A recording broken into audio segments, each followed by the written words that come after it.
Grace and peace, you guys. Welcome to the Standard of Truth podcast, where we discuss all things social, cultural, political, and theological from a biblical perspective. Today, I want to revisit the New Orleans terrorist attack. But I want to explore an aspect of this story that I didn't see at first because more information about the assailant had not come out yet. So here's what we know. We know that the 42-year-old Shamsud-Din Jabbar, he is a U.S. citizen and a U.S. Army veteran from Texas. Now, police said that the suspect died after he jumped out of his pickup truck and traded gunfire with responding officers. Two police officers, we now know that they were injured.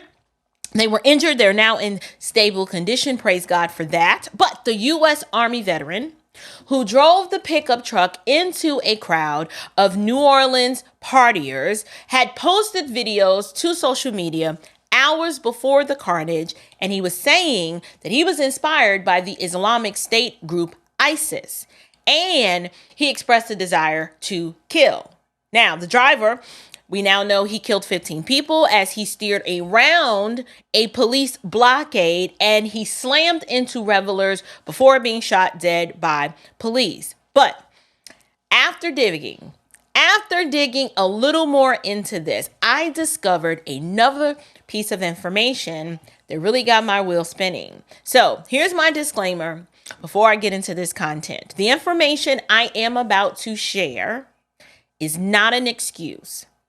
It provides explanation, but it's not an excuse. What Jabbar did was wrong. It was heinous. It was sinful. It was wicked. No one is going to deny that. However, I want to examine a few aspects about his life that if we were just to move it aside from him, when examined objectively, could have contributed to the mental distress that led this man to do the things that he did. It is now known that Shamsud-Din Jabbar was radicalized and influenced by ISIS. Now, what is ISIS? ISIS is known as an Islamic State. ISIS adheres to an extreme interpretation of Islamic law, and it significantly influences their views on marriage, gender roles, and divorce. That is very important. Don't miss that part. Since we now know that Jabbar was radicalized by ISIS, I think it would be fair and objective to look into what ISIS believes. But more importantly than that, let's examine perhaps the personal life of Shamsud-Din Jabbar to see why or how ISIS may have contributed to his subsequent heinous actions.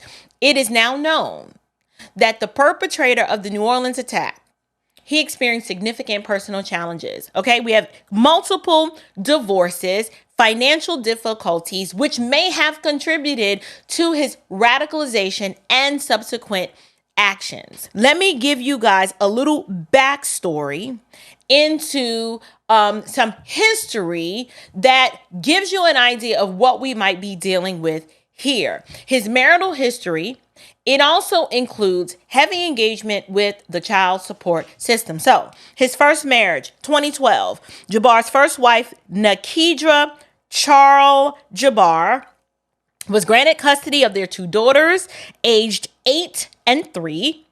Jabbar was ordered to pay $2,200 per month in child support and provide medical insurance for the children. We have a second marriage on record. Jabbar married Tierra Simone Jabbar in September of 2013.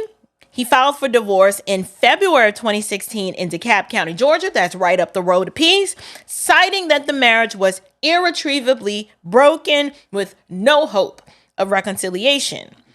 Then we have a third marriage. In November of 2017, Jabbar married Shaneen Chantil Jabbar. They had a son together. In 2020, Shaneen obtained a restraining order against Jabbar, prohibiting him from sending obscene or threatening messages or causing bodily harm to her or their child.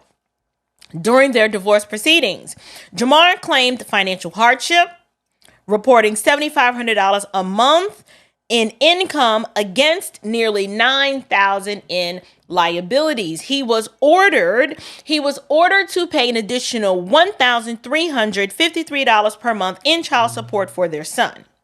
Now, let's go over some of the financial struggles. Despite earning a substantial salary of approximately $125,000 annually as a cloud consultant for Deloitte, Jabbar faced mounting debts and financial obligations. His income was significantly reduced by court-ordered child support payments totaling over $3,500 a month. Additionally, his property management firm, Blue Meadow Properties, was failing to produce revenue, further exacerbating his financial strain. Now, why is all of this important?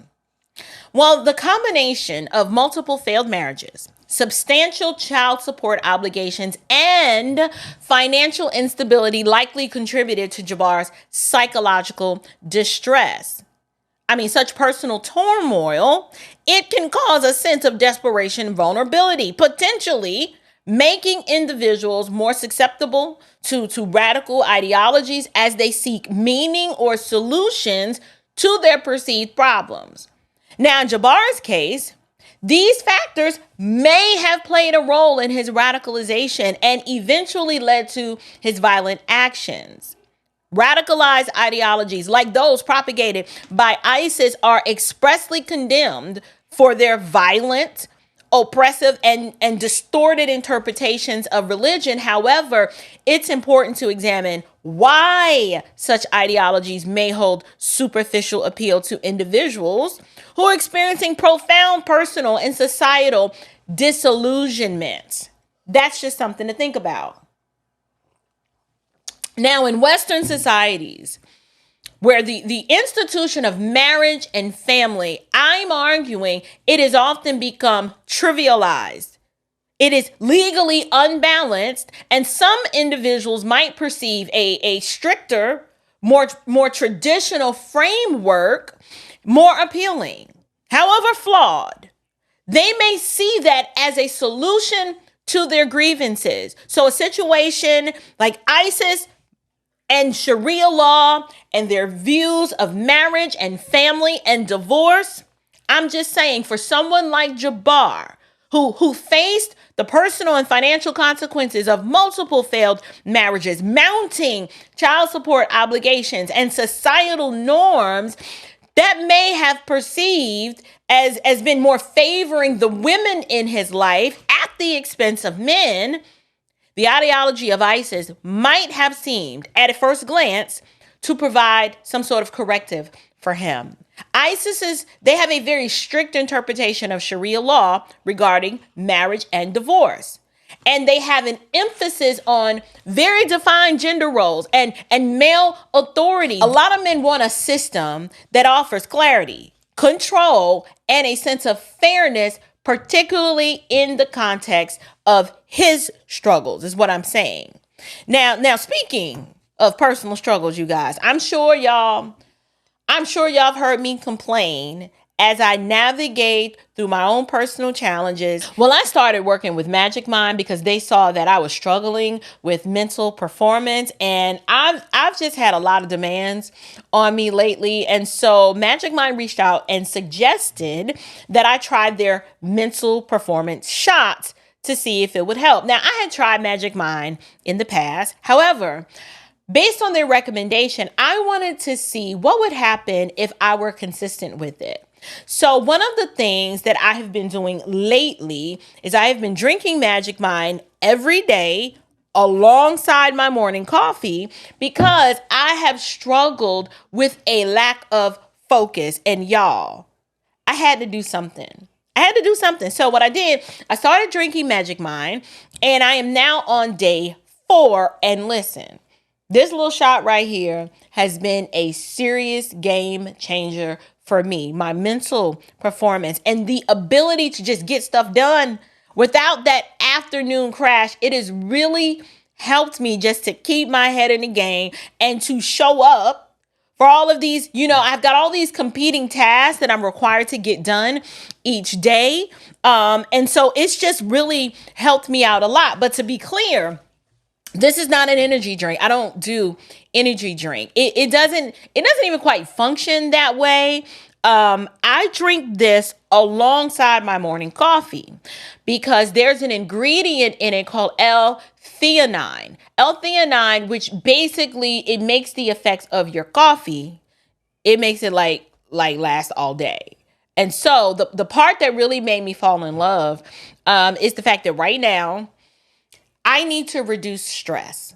I need to reduce stress and I need to do it quickly. I am dealing with an aging parent. I'm running a business. I'm homeschooling teenagers, going through perimenopause. I mean, really, I can't be stressed out. And there are just too many distractions, too many people calling, too many people texting, emailing. It's just a lot.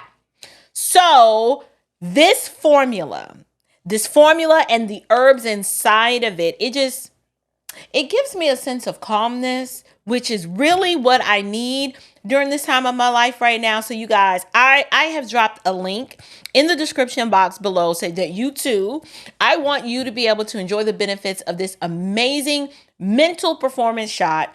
And right now, during a limited time only, you can get 48% off your first subscription.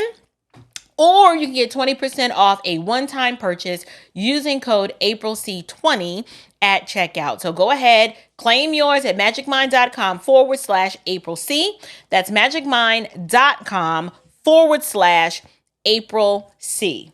Stress is serious. Being overwhelmed and feeling hopeless is very, very serious.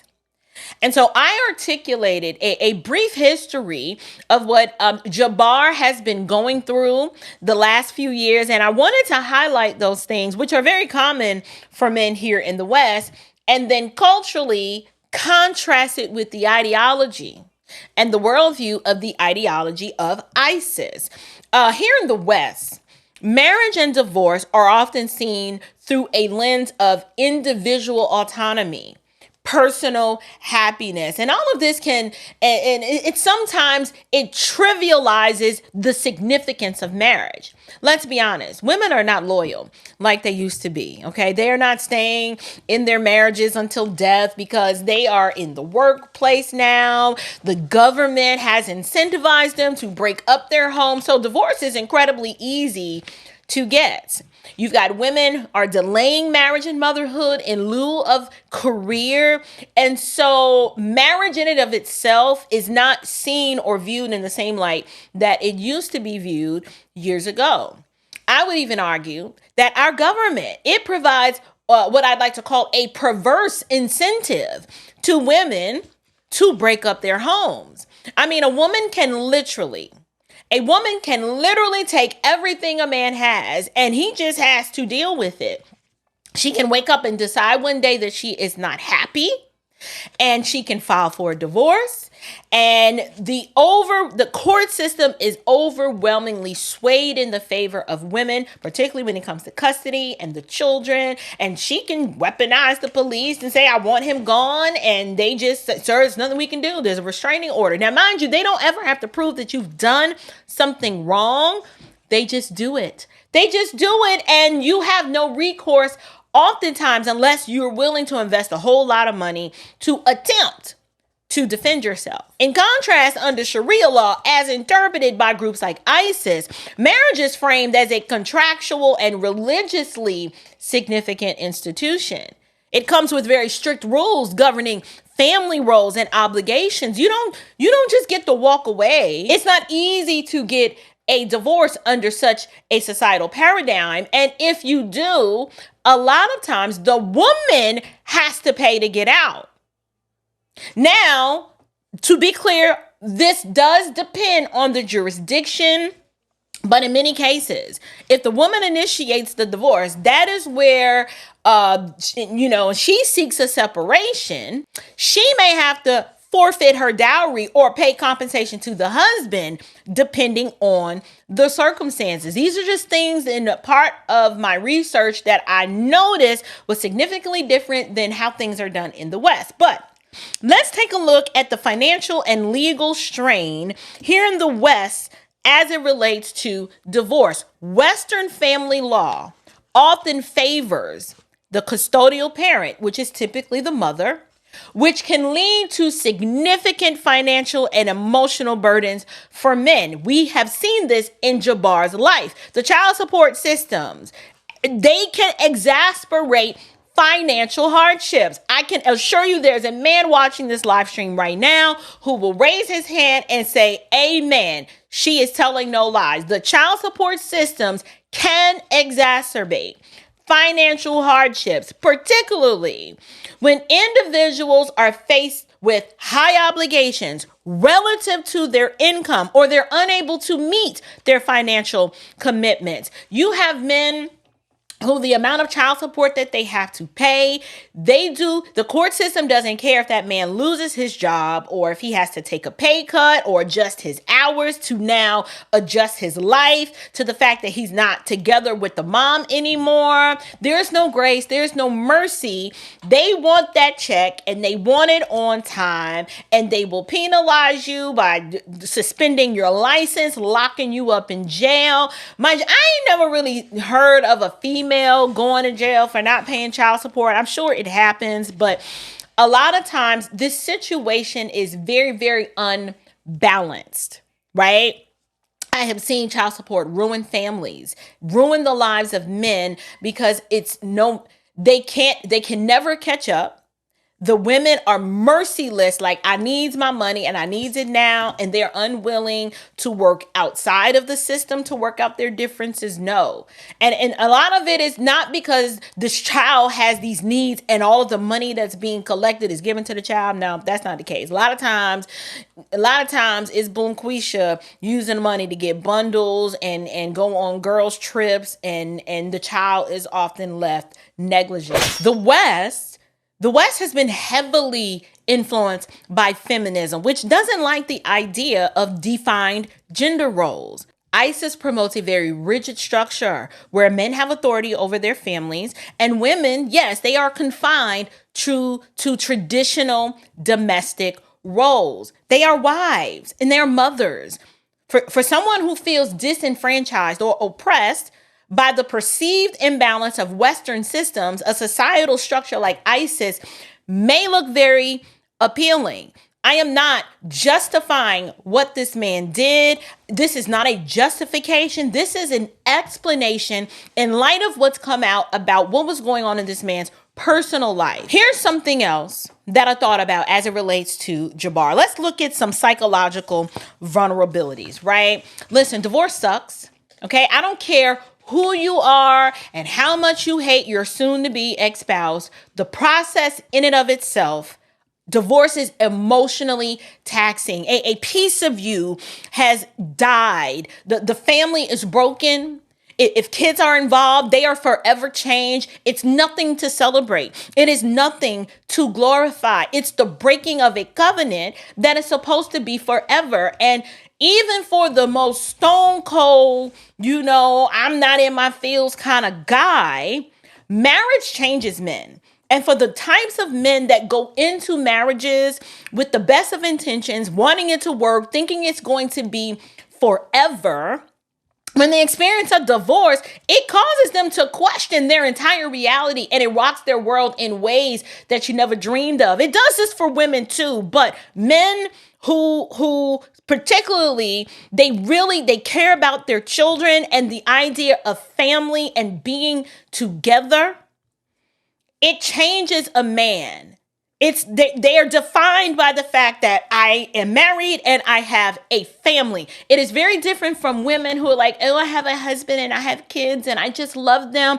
Men, it is a much more logical, methodical transition or season of life, and they go into it saying, this is what's expected of me. This is the end all be all. We're going to live our life, and I'm going to do this, and she's going to do that, and that's it. They don't expect it to all blow up and just fall apart, and then for the kids to be used as weapons against them. When a person experiences personal failures in relationships, coupled with the financial stress. Y'all, this leads a lot of people to snap. They experience a sense of disillusionment and and they start looking and searching for meaning or control. This is not the first time a situation like this has happened before. This is the perfect storm for radical ideologies to prey on such vulnerabilities by offering a sense of purpose. It gives structure and identity within a clearly defined system. Listen, like I said, this is not the first man to go postal and then for the public to discover that there was a divorce or a custody battle that took place. The DC sniper, same situation. Upon further investigation, we learned the ex-wife took his kids from him, moved them clear all the way across the country to where he could not see his kids. The man lost it. The man lost it and dedicated so much of his time to try to target. The ex-wife was the target, but all of those other people who lost their lives, they were just a decoy. He went on record and said that the local police, in order to throw them off, he couldn't implicate himself because he's like the crazy and deranged ex-husband. So he had to make it look like this was some serial killer attacking unrelated random people. But at the end of the day, the reason why he did it, it was the ex-wife who was the target. She admitted it and he admitted it. He was trying to take that broad out because she took that man's kids from him. The man lost it. For some reason, I don't know why women believe that these kids are tools that can be used as weapons against the person that you no longer like and want to be with. First of all, they are not your kids. They are y'all's kids.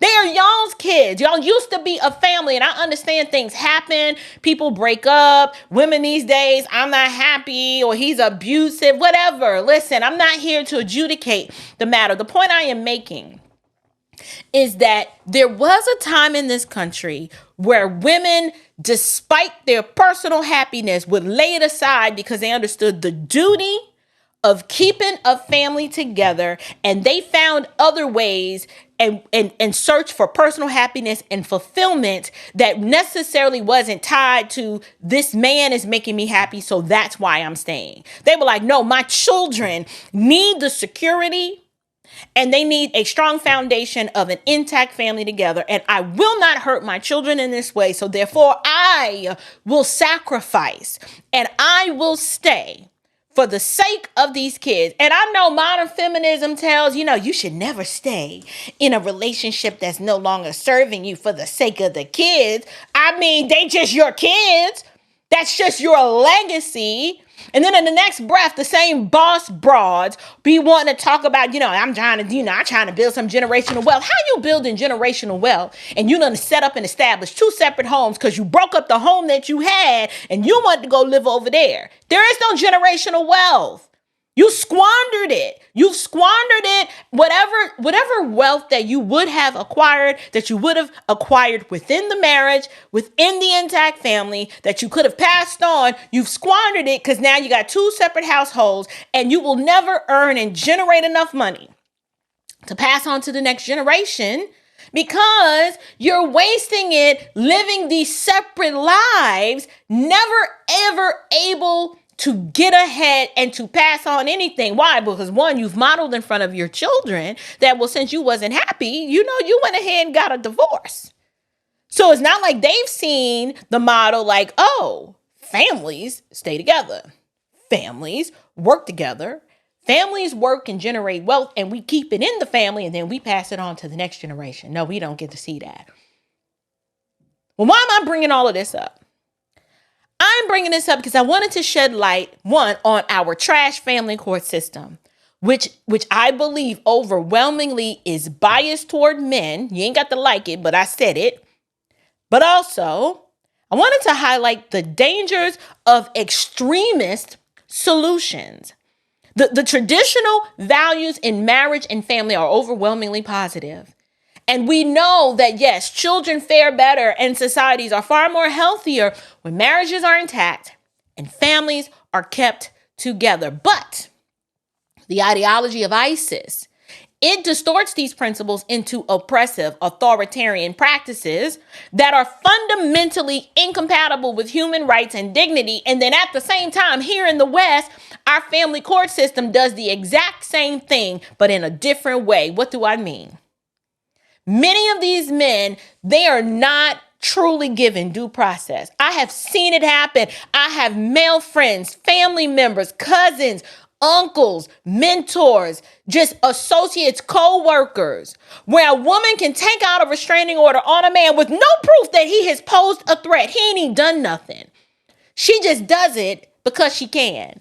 And she does it so she can bar access to the children. And she does it as a means of control. And our courts allow it all the time. We violate civil, human, and parental rights of men, and the courts and the lawyers and the judges, they're all in on it.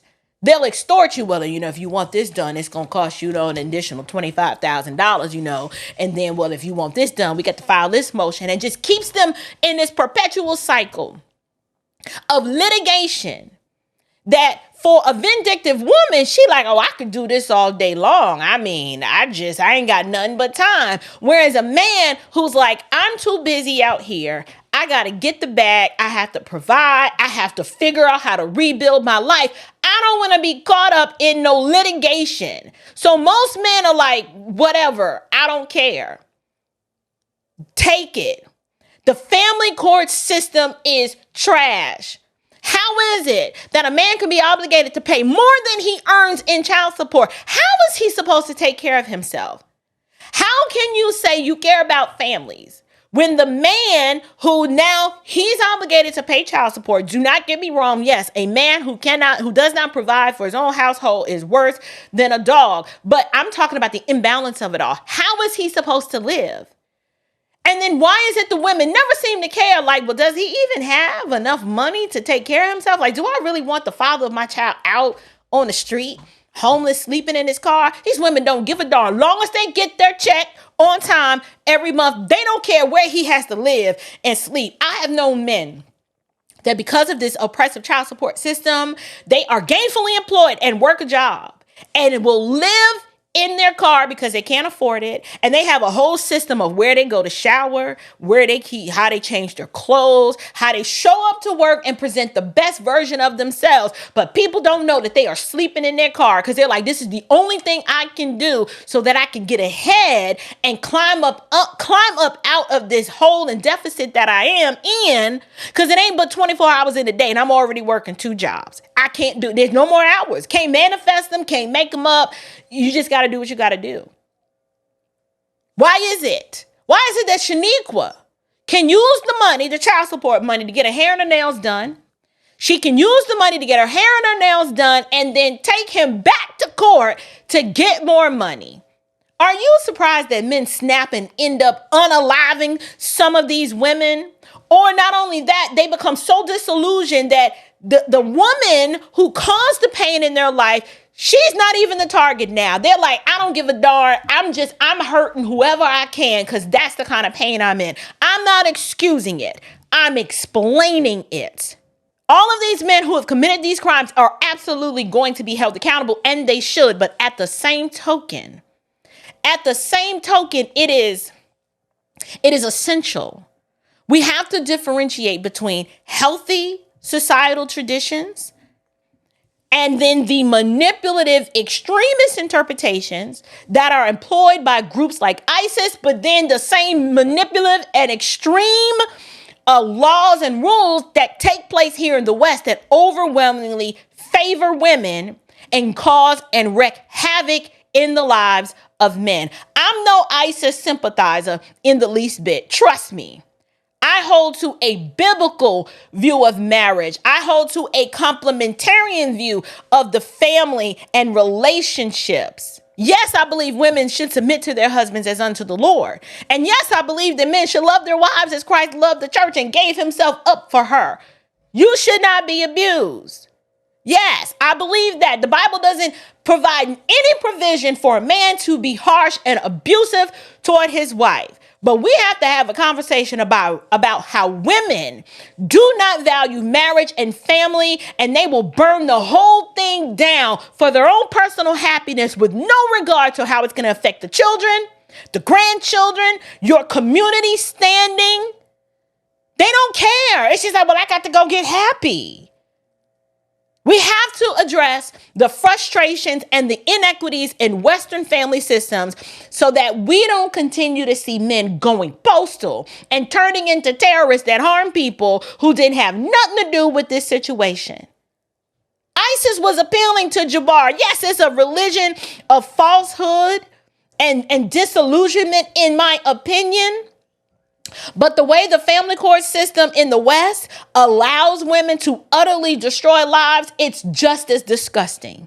Because these feminist judges, they don't give a darn. These family court judges, they have absolute power and they are corrupt. They take the money, it goes into the coffers, and the judges and the lawyers, you think the prosecutor and the judges and the lawyers hate each other? No, they're all in on it. Talk to a divorce attorney and he will affirm what I'm saying.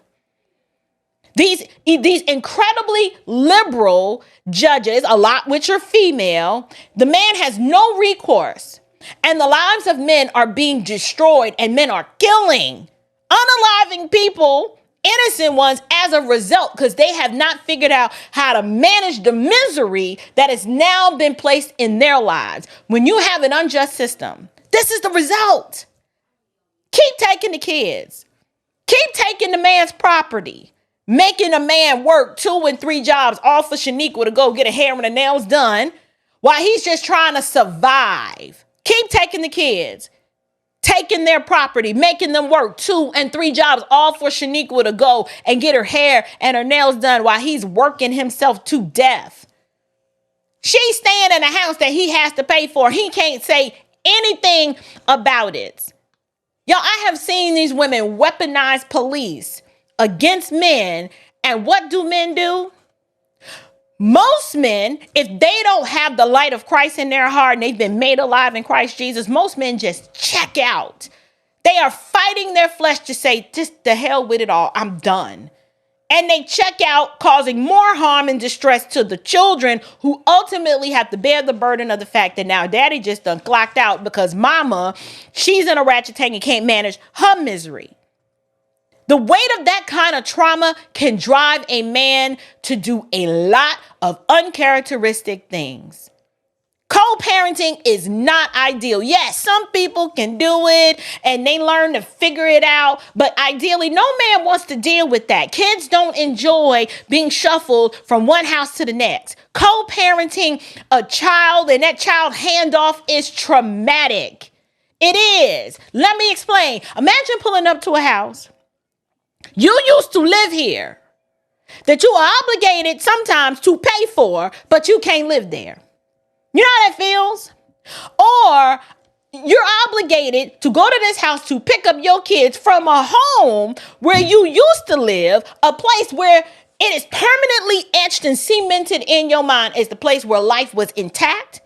And that was the last time that you had a family. And now you got to go there to go pick up your children, and you got to, the pain, it's like you have this deep wound, and then you constantly are peeling the scab off and just messing with it. Every time you go, messing with it and messing with it. Like a man has to mentally compartmentalize that and push past that pain and do what needs to be done, which is I'm going to pick up my kids. And then sometimes he actually has to engage with her crazy behind. He don't want to, but he has to. And you can't even have a decent conversation with the woman because she don't know how to communicate.